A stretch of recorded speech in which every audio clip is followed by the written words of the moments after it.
जय हिंद दोस्तों। कैसे हैं आप सभी लोग। आशा करता हूं आप सभी ठीक होंगे, स्वस्थ होंगे और मौज कर रहे होंगे। एक बार फिर से अपने YouTube चैनल बोर्डजू में आपका स्वागत है। आज हम फिर से एक नए टॉपिक की चर्चा करेंगे। आज का हमारा टॉपिक रहेगा पादपों में श्वसन का। और पादपों में श्वसन से पहले बात करें तो जंतुओं से श्वसन की बात हम प्रीवियस वीडियो में कर चुके हैं। अगर नहीं देखा है तो लिंक डिस्क्रिप्शन में डाल देंगे, एक बार जाकर जरूर विजिट करें, वो भी पढ़े और ये भी पढ़े तो समझेंगे आज हम कि पादपों में श्वसन क्या है। तो पादपों में श्वसन की जो प्रक्रिया है उसे हम एम्फीबोलिक या एक्सरगोनिक कोशिकीय प्रक्रिया कहते हैं। समझ रहे हो बात को। एम्फीबोलिक भी कह सकते हैं और एक्सरजोनिक प्रक्रिया भी कह सकते हैं। श्वसन के दौरान होता क्या है, तो श्वसन के दौरान एटीपी मुक्त होती है। क्या मुक्त होती है? एटीपी। एटीपी की फुल फॉर्म हो जाएगी एडिनोसिन ट्राई फॉस्फेट।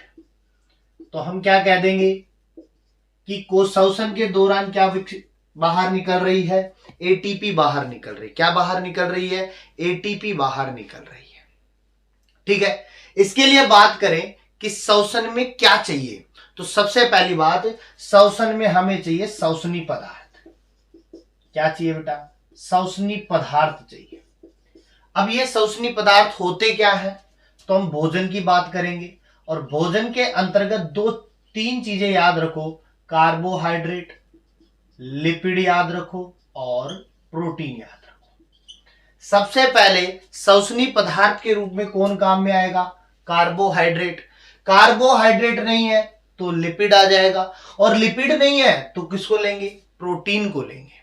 और समझिएगा, अगर कार्बोहाइड्रेट और प्रोटीन को हम श्वसन में काम में ले रहे हैं तो उस श्वसन को हम कहेंगे प्लावी श्वसन। कौन सा कहेंगे? प्लावी श्वसन। कार्बोहाइड्रेट और लिपिड को अगर श्वसन में काम में ले रहे हैं तो उसे हम क्या कहेंगे? प्लावी श्वसन कहेंगे। क्या कहेंगे? प्लावी श्वसन। अगर प्रोटीन को श्वसन में काम में ले रहे हैं तो इसको हम कहेंगे प्रोटोप्लाज्मिक। क्या कहेंगे बेटा? प्रोटोप्लाज्मिक श्वसन कहेंगे।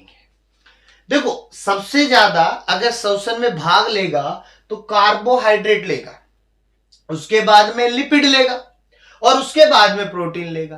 प्रोटीन अक्सर भूखमरी एवं रोगों के अंतर्गत, अर्थात जब हमें डिजीज हो जाता है या किसी प्रकार के रोग से ग्रसित हो जाते हैं, उस समय हमें खाने का मन नहीं करता है और उस समय भी एनर्जी या ऊर्जा को बनाए रखने का जो काम है वो किस पर डिपेंड करता है? प्रोटीन को। या भूखमरी, भोजन नहीं मिल रहा है आपको फिर भी आपका शरीर चल रहा है, तो वो किसकी देन है? प्रोटीन की देन है, क्योंकि प्रोटीन हमारी बॉडी में क्या हो जाता है? स्टोर हो जाता है। लेकिन अगर हम अपवाद की बात करें तो लेग्यूम कुल की बात कर सकते हैं। किसकी बात करेंगे? लेग्यूम कुल की बात कर सकते हैं। वहां पर अक्सर किसको काम में लिया जाता है श्वसन पदार्थ के रूप में? प्रोटीन को काम में लेते हैं। और जब वहां प्रोटीन को काम में लेते हैं तो वहां प्रोटोप्लाज्मिक श्वसन ना कह करके हम कौन सा श्वसन कहते हैं? प्लावी श्वसन कहते हैं। क्या कहेंगे? प्लावी श्वसन। अब हम बात करेंगे श्वसन के प्रकार की, कि श्वसन कितने प्रकार होते हैं। तो देखो, हमेशा से दो प्रकार पढ़ते आए हैं, वायवीय श्वसन और अवायवीय श्वसन। एरोबिक रेस्पिरेशन और एनारोबिक रेस्पिरेशन। देखो, एरोबिक रेस्पिरेशन और एनारोबिक रेस्पिरेशन में क्या फर्क है? तो सिंपल बात है, वायवीय जुड़ा हुआ है तो सीधी सी बात है, जो वायु की उपस्थिति में, वायु की उपस्थिति का मतलब जो O2 की उपस्थिति में श्वसन हो रहा है उसे हम क्या कहेंगे? वायवीय श्वसन। इसी प्रकार इसका तुलना यानी उल्टा किधर कर देंगे? अवायवीय में, अर्थात जहां O2 का उपयोग नहीं होगा उसमें कौन सा श्वसन होगा? अवायवीय श्वसन। दूसरी बात करो, भोजन का पूर्ण ऑक्सीकरण, जब भोजन पूर्ण रूप से टूट जाएगा तो उसको हम क्या कहेंगे? वायवीय श्वसन। इसमें क्या कह देंगे? भोजन का अपूर्ण ऑक्सीकरण, भोजन पूर्ण रूप से नहीं टूटता है, उसमें कौन सा होगा? अवायवीय श्वसन। उसी प्रकार सभी कार्बन को CO2 के रूप में मुक्त कर देगा, वो कौन सा होगा? वायवीय श्वसन। क्योंकि यहां पे पूर्ण ऑक्सीकरण हो रहा है, यहां पूर्ण ऑक्सीकरण नहीं होता, तो यहां सारे कार्बन किस में नहीं जाएंगे? CO2 में नहीं जाएंगे, कमी ही जाएंगे। दूसरी बात, वायवीय श्वसन कहां संपन्न होगा? माइटोकॉन्ड्रिया में और साइटोप्लाज्म में, जबकि अवायवीय श्वसन केवल कहां चलता है? साइटोप्लाज्म में चलता है। कहां चलता है?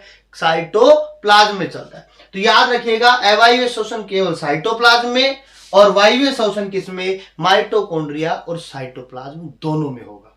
माइटोकॉन्ड्रिया क्या होता है, साइटोप्लाज्म क्या होता है, इसके लिए भी हमने प्रीवियस वीडियो में बातें कर चुके हैं, देखना कोशिश। इसके अलावा देखो अवायवीय श्वसन के बारे में, अवायवीय श्वसन के बारे में हमें बताया था कुस्टेचोव ने। किसने बताया था? कुस्टेचोव ने बताया था। हम ये कह सकते हैं कि अवायवीय श्वसन को अपन फ्रेगमेंटेशन कह सकते हैं, किण्वन कह सकते हैं। क्या कह सकते हैं? किण्वन कह सकते हैं। और इस किण्वन को मानने वाले भी कौन है? लुईस पास्चर भी मानते हैं इसको। कौन मानते हैं? लुईस पास्चर भी मानते हैं। अब देखो यहां पर किस प्रकार से भोजन का पूर्ण ऑक्सीकरण होगा और किस प्रकार से भोजन का अपूर्ण ऑक्सीकरण होगा, तो समझिएगा। हमने भोजन के रूप में ले लिया C6H12O6, अर्थात हमने ग्लूकोज ले ली, और ग्लूकोज कितनी कार्बन की है? 6 कार्बन की। यहां पे हमने क्या कहा? सभी कार्बन का CO2 के अंदर बदल देंगे। कैसे बदलेंगे? तो समझो C6H12O6 क्या ले लिया? ग्लूकोज ले लिया। कितने कार्बन की है? 6 कार्बन की। प्लस में हम क्या लेंगे? O2, काम में ली जाएगी। तो हमने यहाँ पे 6 ऑक्सीजन के अणु ले लिए, तीर का निशान खींच दिए। खींचने के बाद में हम यहाँ पर एंजाइम लगा देंगे। एंजाइम के साथ में संपन्न कहाँ करा रहे हैं हम? माइटोकॉन्ड्रिया, या किस में करवा देंगे? साइटोप्लाज्म करवा देंगे। अब क्या होगा देखो, C6H12O6 है, तो अपन को कार्बन बनाना है, तो अपन इस प्रकार लिख दे, 6CO2 लिख देते हैं अपन। पहले कितने लिख दे? 6CO2 लिख दे। तो यहाँ पे अपना काम हो गया। तो अपने पास में देखो 6 2 12 6 18 अणु थे, इसमें से अपन ने 12 अणु तो किसको दे दिए? ऑक्सीजन के, कार्बन को दे दिए। ले जाओ आप। अब अपने पास में कितने बचे? अब कितने बचे अपने पास में? 6 ही बचे। तो अपन क्या लिखेंगे? 6H2। क्या लिख देंगे? 6H2।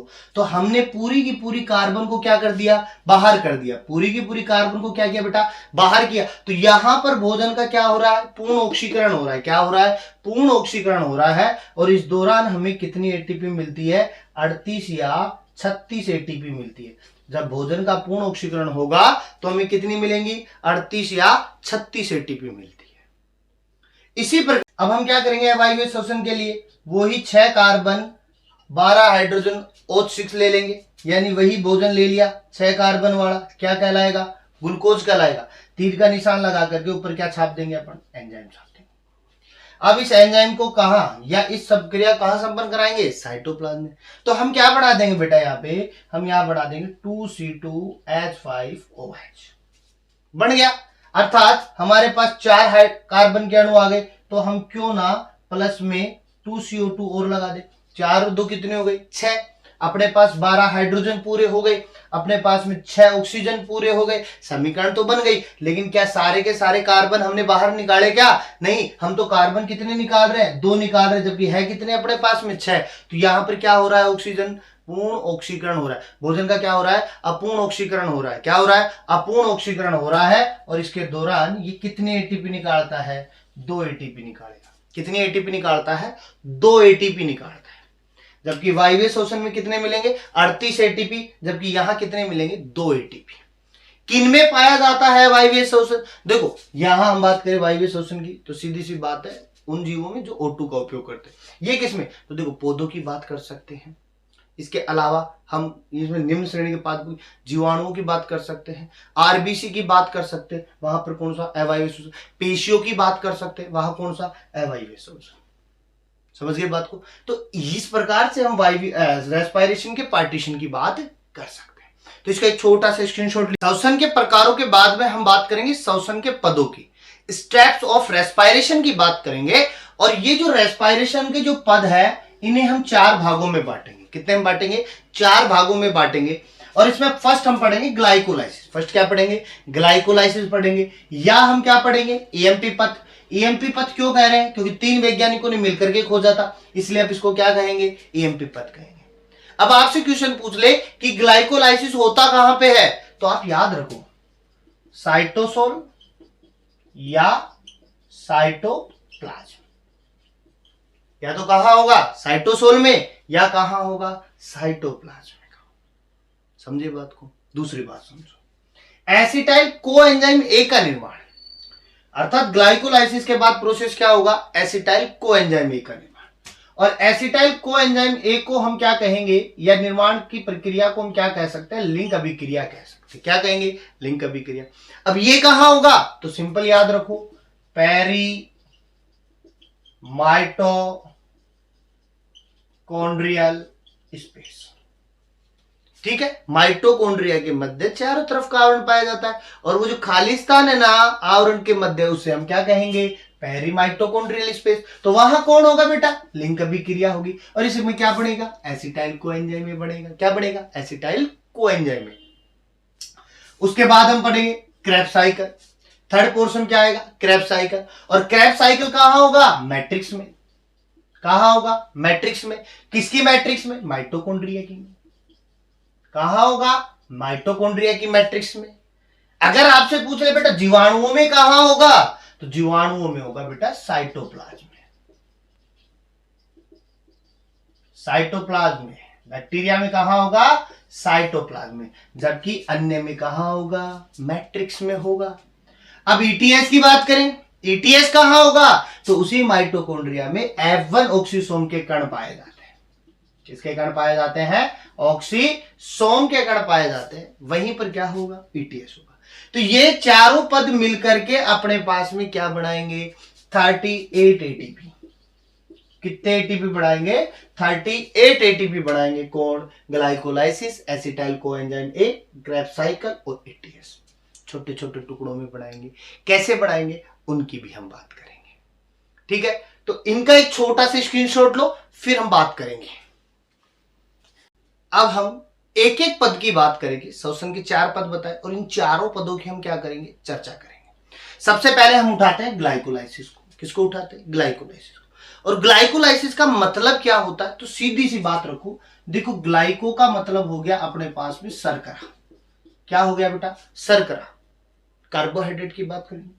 और लाइसिस का मतलब होता है तोड़ना, तो इसको हम क्या लिख देंगे, अपघटन। तो सीधी सी बात है, शर्करा का अपघटन कहां करेंगे, ग्लाइकोलाइसिस में। तो याद रखना, शर्करा का अपघटन या शर्करा को कहां तोड़ते हैं, ग्लाइकोलाइसिस में। किसमें तोड़ेंगे, ग्लाइकोलाइसिस में। दूसरा प्रोसेस याद रखो, ग्लाइकोलाइसिस को ईएमपी पथ भी कहते हैं। क्या कहेंगे, ईएमपी पथ भी कहते हैं। क्यों कहते हैं, 3 वैज्ञानिकों ने, किसने, तो ई का हो गया एम्बेडन। क्या हो गया, एम्बेडन। एम का क्या हो गया, मेयर। पी का क्या हो गया, पार्नस। ये 3 वैज्ञानिकों ने मिलकर के एक ग्लाइकोलाइसिस प्रोसेस को खोजा था। इसके अलावा ये जो ग्लाइकोलाइसिस प्रोसेस है सभी सजीवों में संपन्न होता है। कहां संपन्न होगा, सभी सजीवों में संपन्न होता है। समझ गए बात को। इसके अलावा कहां होगा, तो हमने थोड़ी देर पहले बात की कि ये साइटोप्लाज्म में होगा या साइटोसोल में संपन्न होगा। दोनों में से कहीं भी होगा। तीसरी बात करें वायवीय व अवायवीय, दोनों जगह संपन्न होगा। वायवीय में भी होगा और अवायवीय, दोनों जगह संपन्न होगा। आखिर में ग्लाइकोलाइसिस में हमें करना क्या है, तो याद रखो, यहां हमने बनाया ग्लूकोज। ये ग्लूकोज कितने कार्बन की होगी बेटा, 6 कार्बन की। और इस 6 कार्बन को हम किस में बदल देंगे, पायरुविक एसिड में बदल देंगे। किस में बदल देंगे, पायरुविक एसिड में बदल देंगे। जो कितने कार्बन का होगा, 3 कार्बन का। तो पायरुविक एसिड कितने बनेंगे, 2 पायरुविक एसिड बनेंगे यहां पे। और यहां ग्लूकोज का आंशिक ऑक्सीकरण होगा।